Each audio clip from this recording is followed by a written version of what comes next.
নির্বাচন নিয়ে আসলে এক ধরনের ধোঁয়াশা তো আছেই। আপনার দল বুধবার দেখা করবে প্রধান উপদেষ্টার সঙ্গে। সেখানে আসলে কি বলবে বিএনপি? বিএনপির বার্তাটা কি? না, বার্তাটা তো অত্যন্ত স্পষ্ট। সেটা হচ্ছে যে দেশে তো একটা গণতান্ত্রিক সরকার নাই, নির্বাচিত সরকার নাই। মানে গণতান্ত্রিক সরকার মানে তো এই না যে ইউনুসেফের বাড়ির সামনে যে বিক্ষোভ করা যায় নাকি? আগে করা যেত না, এখন বিক্ষোভ করা যায়।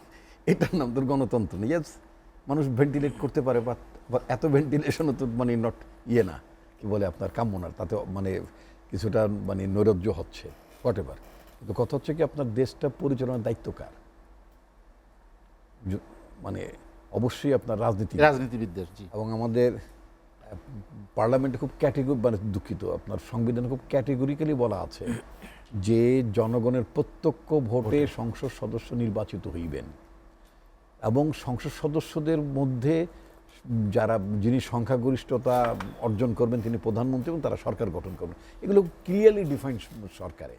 এখন বর্তমান যেই সরকারটি এখন দায়িত্বে আছে তারও সংবিধান সম্মত সরকার। বলা আছে যে যেহেতু সংবিধানে অন্য কোনো ব্যবস্থা নাই, দেশে একটা শূন্যতা, রাজনৈতিক সংকট দেখা দিয়েছে, এমত অবস্থায় মানে দেশে সরকার পরিচালনার জন্য একটা অন্তর্বর্তীকালীন সরকারের ব্যাপারে সুপ্রিম কোর্টের পক্ষে একটা অ্যাপ্রুভাল দেওয়া আছে, একটা রেফারেন্সে অ্যাপ্রুভাল দেওয়া আছে। তার মানে হচ্ছে আপনার এই সরকারের বেসলাইন কিন্তু সংবিধান। এই সংবিধানকে আপনি অস্বীকার করে কিন্তু আপনি বসতে পারেন নাই। কথা উঠেছে যে আপনার গতকালকে একজন উপদেষ্টা বলেছেন যে আমরাও নির্বাচিত সরকার, বলেছে আমরাও নির্বাচিত। তো আমাদের দলের তরফ থেকে বলা হয়েছে যে বারবার মনে করিয়ে দেওয়া হবে আপনারা অনির্বাচিত। আমি এটা বিশ্বাস করি যে আপনার সরকার পরিবর্তনের প্রচলিত ব্যবস্থা হচ্ছে ইদার আপনার নির্বাচন, আবার নির্বাচন ছাড়াও সরকারি পরিবর্তন, সেটা উইদিন পার্টি।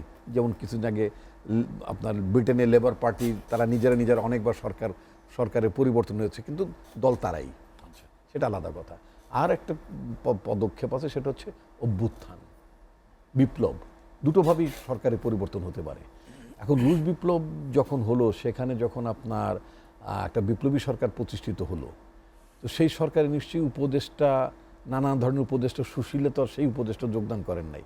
ইভেন চীনা কমিউনিস্ট পার্টির নেতৃত্বে যখন বিপ্লব হলো, অথবা যদি ভেনিজুয়েলার কথা যদি বলি, অর্থাৎ যে সমস্ত দেশে বিপ্লব সংগঠিত হয়, এমনকি যদি আমি একেবারে আমাদের এশিয়ান একটা কান্ট্রি ইরানের কথা যদি ধরি, সেখানেও একটা আপনার ইসলামিক রেভুলেশন হয়েছে।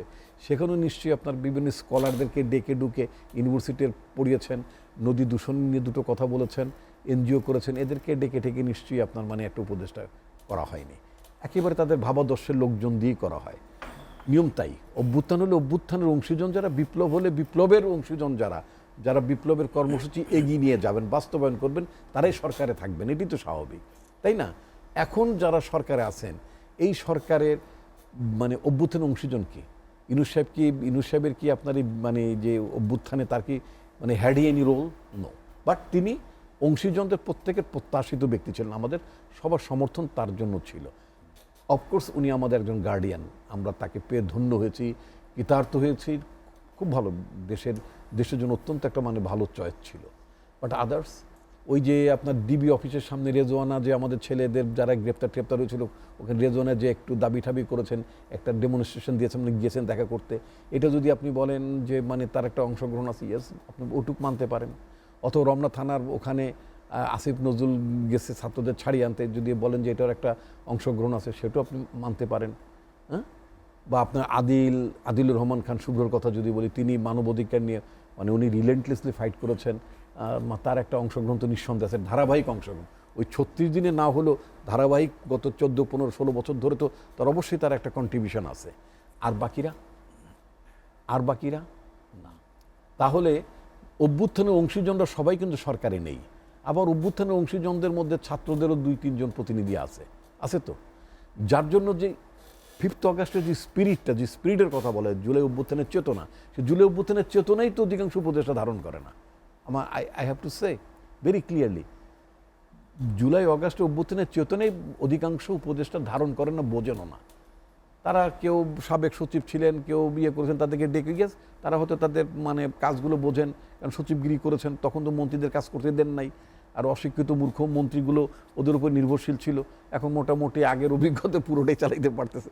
That is a different issue. But but জনগণের কথা শোনা যাচ্ছে না।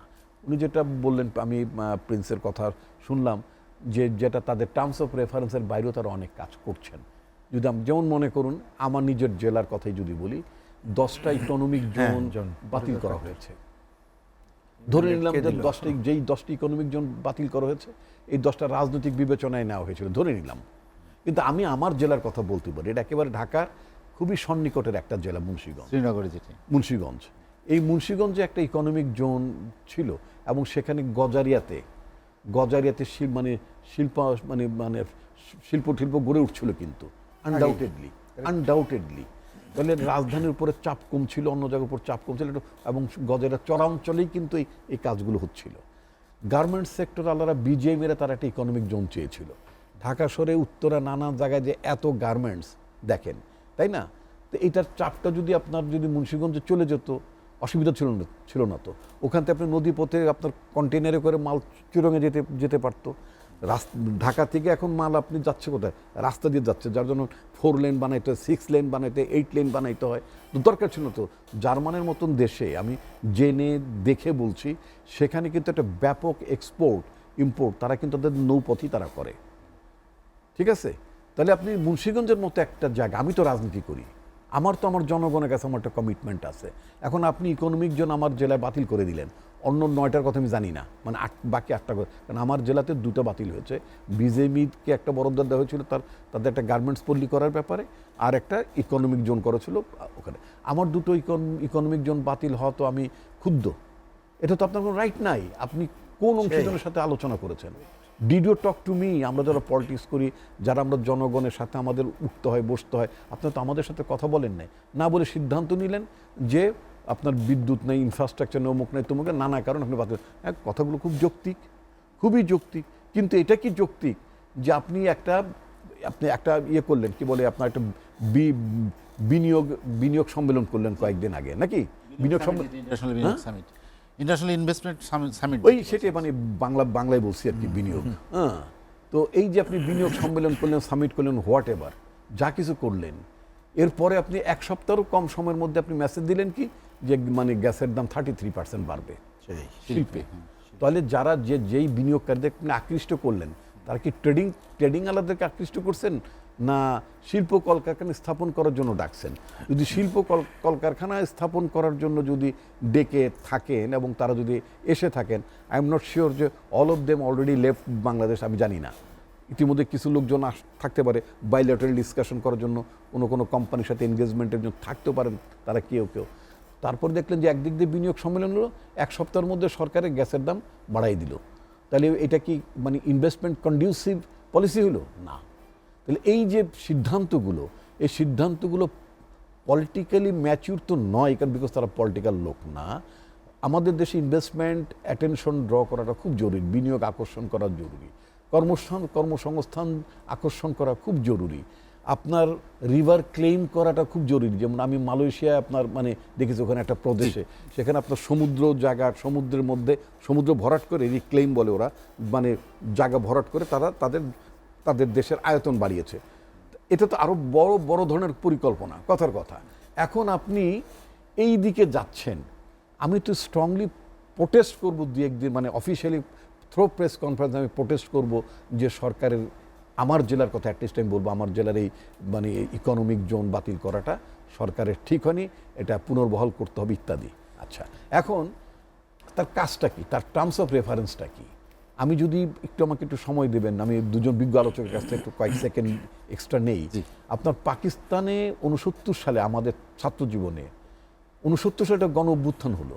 সেই গণ অভ্যুত্থান শুধু ইস্ট পাকিস্তান থেকে হয়েছে তা না, ওয়েস্ট পাকিস্তানের লোকেরাও আইয়ুব খানের বিরুদ্ধে খেপেছিল, লড়েছিল। তো একটা গণ অভ্যুত্থান হলো। তারপরে মিলিটারি জান্তা ইয়াহিয়া খান বললে নির্বাচন দেবে, সেই নির্বাচনে টালবাহানা করার পরিণতি কি? আমার মুক্তিযুদ্ধ, আমার বাংলাদেশ প্রতিষ্ঠাই তো, মানে গণ অভ্যুত্থানের পরেও কিন্তু অ্যান্সার ছিল একটা মানে একটা নির্বাচন।